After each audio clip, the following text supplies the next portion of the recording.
जय भीम साथियों। इलेक्शन है, इलेक्शन के दौरान तमाम मीडिया कर्मी अपनी अपनी डिबेट शो में हिंदू मुसलमान कर रहे हैं। कोई हिमाचल दिखा रहा है, कोई गुजरात दिखा रहा है, कोई दिल्ली एमसीडी इलेक्शन दिखाने में बिजी है। लेकिन इसके पीछे जो खबर रह जाती है या छूट जाती है वो हम आप तक पहुंचाते हैं। भारतीय जनता पार्टी की नीति चलने लगी है, बलात्कार करो और आरोपियों को बाइज्जत बरी करो, माला पहनाओ, मिठाइयाँ खिलाओ, यहाँ तक कि उनको दामादों की तरह सराखों पर रखो। भारतीय जनता पार्टी के लोग यही कर रहे हैं। हमारे देश की न्यायालय भी शायद यही कर रही है।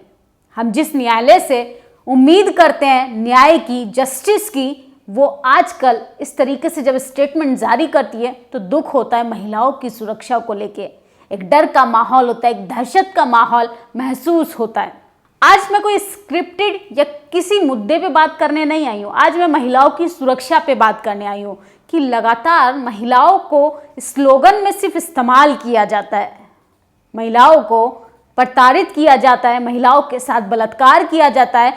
और जब वो पुलिस के पास जाती हैं, जब वो कोर्ट के दरवाजे खटखटाती हैं, तो बाद में ऐसे स्टेटमेंट हमारे सामने आते हैं कि हमारे रोंगटे खड़े हो जाते हैं। 15 अगस्त याद है, आज़ादी का महाउत्सव मना रहे थे हमारे देश के प्रधानमंत्री नरेंद्र मोदी। महिलाओं की सुरक्षा की बात कर रहे थे, कह रहे थे हमारे देश में महिलाओं का सम्मान होना चाहिए। और उन्हीं के राज्य में गुजरात सरकार क्या कर रही थी कि बिल्किस बानो के रेपिस्टों को बाइज्जत बरी कर रही थी, माला पहनाकर, मिठाइयाँ खिलाकर, ढोल नगाड़ों के साथ उनका भव्य स्वागत कर रही थी। आज कुछ ऐसा ही हुआ फिर से। इतिहास उल्टा दोहराया जा रहा है, या यूं कह सकते हैं मनुस्मृति को लागू किया जा रहा है, जिसमें महिलाओं को पैर की जूती समझा जाता था, महिलाओं को भोग विलासता की वस्तु समझा जाता था। मुझे कहने में कोई संकोच नहीं है कि महिलाएं सिर्फ सेक्स टॉय बनकर रह गई हैं। महिलाएं सिर्फ असुरक्षित माहौल में सिर्फ अपना जीवन काट रही हैं। नौकरी देने का जो वादा कर रही थी सरकार, उनकी सुरक्षा पे कभी सोचेगी तो शायद उनके भी रोंगटे खड़े हो जाएंगे कि आखिर हम महिलाओं के लिए क्या कर रहे हैं। बेरोजगार खत्म कर दिए, यहाँ तक ठीक है, भ्रष्टाचार भी सह लेंगे, महंगाई भी सह लेंगे, लेकिन बात जब आत्मसम्मान की आएगी, बात जब आबरू की आएगी, तो हम कौन सी सरकार से गुहार लगाएं, किस कोर्ट के दरवाजे खटखटाएं, कहाँ जाके न्याय मांगे, कहाँ जाके हम सर पटके। आखिर बात सम्मान की है, बात आबरू की है, बात डिग्निटी की है, बात चैन से जीने की है। सोचिए, रेपिस्टों को किस तरीके से बाइज्जत बरी किया जा रहा है, वो हमारे समाज में किस तरीके से प्रमोट किए जाएंगे, किस तरीके से वो क्राइम को बढ़ावा देंगे, कैसे हिम्मत आएगी उनमें, ऐसे अपराधों को और ज़्यादा बढ़ावा मिलेगा। एक तरफ तो भारतीय जनता पार्टी बेटी बचाओ बेटी पढ़ाओ का नारा देती है, और दूसरी ओर रेपिस्टों को वो छोड़ देती है। हमारे देश का जस्टिस इसी तरीके का है। ये जस्टिस को इम्प्लीमेंट करने वाले एकमात्र जाति के लोग हैं, जो सिर्फ जाति के आधार पे सिर्फ आपको न्याय के कटघरे में तो खड़ा कर सकते हैं, लेकिन आपके हिस्से में न्याय का स्टेटमेंट जारी नहीं करेंगे। सोचिए, योगिता बयाना, उनके ट्वीट से जो इन्फॉर्मेशन आप तक पहुंचाऊंगी वो बहुत ही ज़्यादा डरावनी है, बहुत ही ज़्यादा दुखद है, क्योंकि मैं भी एक महिला हूँ। शायद ये वीडियो जो देख रहा है, उनके घर में भी कहीं ना कहीं उनकी बेटी, माँ, शायद उनकी ज़िंदगी से भी ये बात जुड़ी होनी चाहिए, क्योंकि बात सुरक्षा का है, बात डिग्निटी का है। दिल्ली छावला केस में सुप्रीम कोर्ट आज 7 दोषियों को सज़ा सुनाने वाली थी। हाई कोर्ट ने उन 7 दोषियों को, जिन्होंने बलात्कार किया था, बर्बरता के साथ उस बच्ची को मार दिया था, उसको सज़ा सुनाई थी फांसी की। लेकिन सुप्रीम कोर्ट को ये बात रास नहीं आई। शायद हो सकता है कि मैं सुप्रीम कोर्ट को एक कटघरे में खड़ा करना सही नहीं रहेगा, लेकिन जिस तरीके से लगातार स्टेटमेंट आते हैं, ऐसी खबरें आती हैं, तो मन उदास हो जाता है, मन विचलित हो जाता है, परेशान हो जाता है और सवाल करने पर मजबूर हो जाता है। आखिर न्याय वो पीड़िता के हिस्से में क्यों नहीं आता? आखिर दोषियों को ही न्याय क्यों मिलता है? सुप्रीम कोर्ट ने गैंगरेप दोषियों को बाइज्जत बरी कर दिया। सोचिए, 15 अगस्त के दिन भी कुछ ऐसा ही हुआ था। बिल्किस बानो के रेपिस्टों को रिहा कर दिया गया था। 2012 में दिल्ली के छावला में हुआ था एक बच्ची का गैंगरेप। आज उन गैंगरेप के दोषियों को 7 दोषियों को रिहा कर दिया गया सुप्रीम कोर्ट से। हाई कोर्ट से उनको फांसी की सज़ा सुनाई गई थी और हमारी सुप्रीम कोर्ट ने क्या किया? सुप्रीम कोर्ट ने उनको बाइज्जत बरी कर दिया। बिल्किस बानो याद है? वही महिला जो 5 महीने की गर्भवती थी। 11 लोगों ने उसके साथ बलात्कार किया।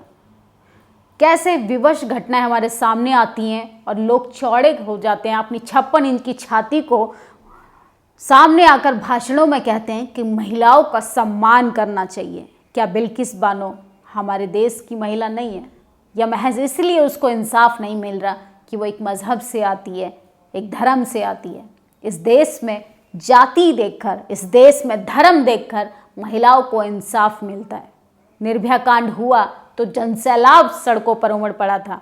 मनीषा वाल्मीकि के साथ बर्बरता होती है तो आज भी उसकी फैमिली को नज़रबंद किया जाता है। बिल्किस बानो को इंसाफ नहीं मिलता। बिल्किस बानो के साथ हुए अपराधियों को बाइज्जत बरी किया जाता है, फूलों की माला पहनाकर मिठाइयाँ खिलाई जाती है। ये है आज़ादी का महाउत्सव। उस आज़ादी का महाउत्सव हम मना रहे हैं जिसमें सिर्फ महिलाएं कैद हैं, जिसमें बच्चियां कैद हैं, जिसमें सिर्फ बलात्कार बलात्कार बलात्कार हो रहे हैं लगातार। कैसे हम कह दें कि बेटी पढ़ाओ बेटी बचाओ जब बच्चियां सुरक्षित नहीं रहेंगी, महिलाएं सुरक्षित नहीं रहेंगी? हमारे देश में न 6 महीने की बच्ची सुरक्षित है, न 80 साल की महिला। आखिर किस ओर लेके जा रहे हैं हम देश को? कैसे बनेंगे हम विश्व गुरु? ऐसे बनेंगे विश्व गुरु जिसमें महिलाओं को हम सुरक्षित नहीं रख पा रहे हैं।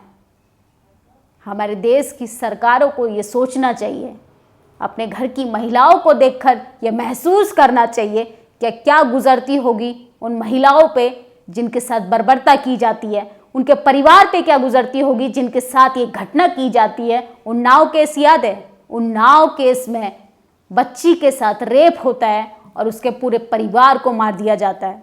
चुनाव के दौरान उस महिलाओं को टिकट दिया जाता है। सोचिए, बलात्कार जैसी विवश घटनाओं को हम चुनावी मुद्दा तो बनाते हैं, होर्डिंग बैनर्स पे महिलाओं के स्लोगन तो लगाते हैं, लेकिन महिलाओं की आबरू पे हम खामोश रहते हैं, होठों पे चुप्पी साध लेते हैं। 78 सांसद महिलाएं होने के बावजूद भी महिलाओं के साथ इस तरीके का उत्पीड़न होता है, बलात्कार होता है। शर्म आनी चाहिए हम सबको। डिबेट इस पर क्यों नहीं होती है? तमाम मीडिया चैनल्स हिंदू मुसलमान कराते रहते हैं, बड़ी बड़ी टैग लाइन्स चलाते हैं कि आज ये हुआ आज वो हुआ, पत्थरबाजी, तमाम तरीके के वो धार्मिक मुद्दों पे बहस कराते हैं। लेकिन महिलाओं की सुरक्षा पे कभी अंजना उनको से बात क्यों नहीं करती? कभी रूबी का लियाकत बात क्यों नहीं करती? कभी चित्रा त्रिपाठी क्यों बात नहीं करती हैं? कभी खुद से ये सवाल करना चाहिए। ये तो शुक्र मानिए डॉक्टर BR अम्बेडकर का कि हिंदू कोड बिल नहीं आता, संविधान नहीं होता तो शायद आज महिलाओं का खुलेआम चीरहरण हो रहा होता और घर से निकाल कर महिलाओं को लेकर जाते। जिस तरीके से लोगों को छोड़ा जा रहा है, बलात्कारियों को बाइज्जत बरी किया जा रहा है, माला पहनाई जा रही है, मिठाइयाँ खिलाई जा रही हैं, उनका भव्य स्वागत हो रहा है, ऐसे अपराधियों की हिम्मत को बढ़ावा दिया जा रहा है। ये अपराधियों को रिहा नहीं किया जा रहा, ये समाज में और ज़्यादा बलात्कारियों को पैदा करने की मुहिम चलाई जा रही है और ये मुहिम भारतीय जनता पार्टी बहुत तेज़ी से बढ़ा रही है। सोचिए, महिलाओं की दशा क्या होती जा रही है, महिलाओं की स्थिति क्या हो गई है। महिलाओं की स्थिति सिर्फ पोस्टर बैनर से लेके सिर्फ कोर्ट के दरवाजों तक अटक कर रह गई है। महिलाएं सुरक्षित नहीं है। महिलाएं न्याय की गुहार किससे लगाएं? ना प्रशासन उनके साथ है, सरकार उनके साथ नहीं है, महिला सांसद उनके साथ नहीं है, मंत्रिमंडल खामोश रहता है और बलात्कारी बलात्कार करते रहेंगे। क्योंकि क्या करें, बाइज्जत बरी जो हो जाते हैं। आपकी इस वीडियो पे क्या राय है? आप मुझे कमेंट बॉक्स में ज़रूर बताएं कि आखिर बलात्कारियों को बाइज्जत बरी करना कहाँ तक सही है।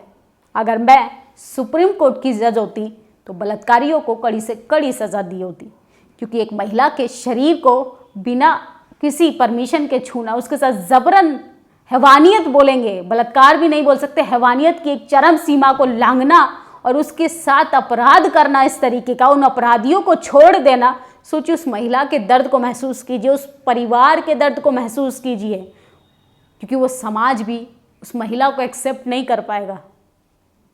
तो कहाँ तक सही है, महिलाएं सुरक्षित कहाँ हैं, बीजेपी के भाषणों में या बीजेपी के होर्डिंग बैनर में? आप मुझे अपनी राय कमेंट बॉक्स में ज़रूर बताएं। शुक्रिया। नेशनल दस्तक की आपसे गुजारिश है कि अगर इसको बचाना चाहते हैं तो नेशनल दस्तक को सब्सक्राइब करने के लिए रेड कलर के सब्सक्राइब बटन को दबाएं, फिर बेल आइकन की घंटी दबाएं। नेशनल दस्तक को बचाने के लिए बहुत ज़रूरी है कि हर खबर को शेयर करें, लाइक करें, कमेंट जरूर करें।